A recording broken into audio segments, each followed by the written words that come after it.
Hello friends, જય શ્રી કૃષ્ણ। આજે આપણે બનાવીશું લીલા ચણા અને લીલા વટાણાનું શાક।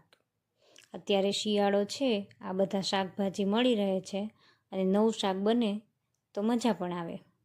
એટલા માટે આપણે અડધો બાઉલ લીલા ચણા લઈ લીધા છે, અડધી વાટકી લીલા વટાણા લઈ લીધા છે। જો તમને પસંદ હોય તો ચણા જેટલા વટાણા લઈ શકો છો। તે માટે આપણે એક ડુંગળી સમારી લીધી છે, એક ટમેટું સમારી લીધું છે।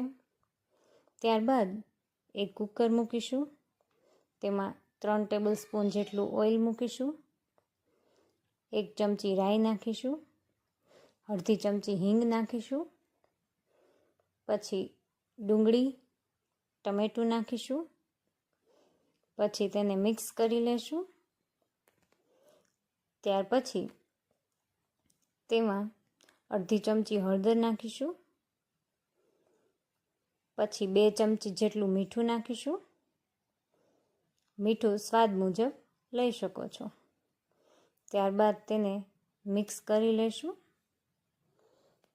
મિક્સ કર્યા પછી તેમાં લાલ મરચું નાખીશું।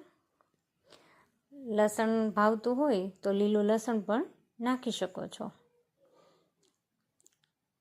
અમે લસણવાળું મરચું નાખ્યું છે, તેનાથી ટેસ્ટ સારો આવે છે। 1 ચમચી જીરું પાવડર નાખીશું। ત્યાર પછી મસાલાને સારી રીતે મિક્સ કરી લેશું। ત્યાર પછી તેમાં લીલા ચણા નાખી દઈશું, પછી વટાણા નાખી દઈશું। સારી રીતે મિક્સ કરી તેમાં અડધો ગ્લાસ જેટલું પાણી નાખીશું। પાણી નાખ્યા પછી કુકરને બંધ કરી 4 જેટલી વિસલ થવા દેશું। જો તમને મારો વિડીયો ગમ્યો હોય તો લાઈક, શેર, સબસ્ક્રાઈબ કરવાનું ના ભૂલતા। આ બનીને તૈયાર છે આપણું લીલા ચણા અને લીલા વટાણાનું શાક। સરસ રીતે મસ્ત બની ગયું છે, ચડી પણ ગયું છે। તેને આપણે એક વાટકામાં સર્વ કરી લેશું। બનીને તૈયાર છે લીલા ચણા અને લીલા વટાણાનું શાક।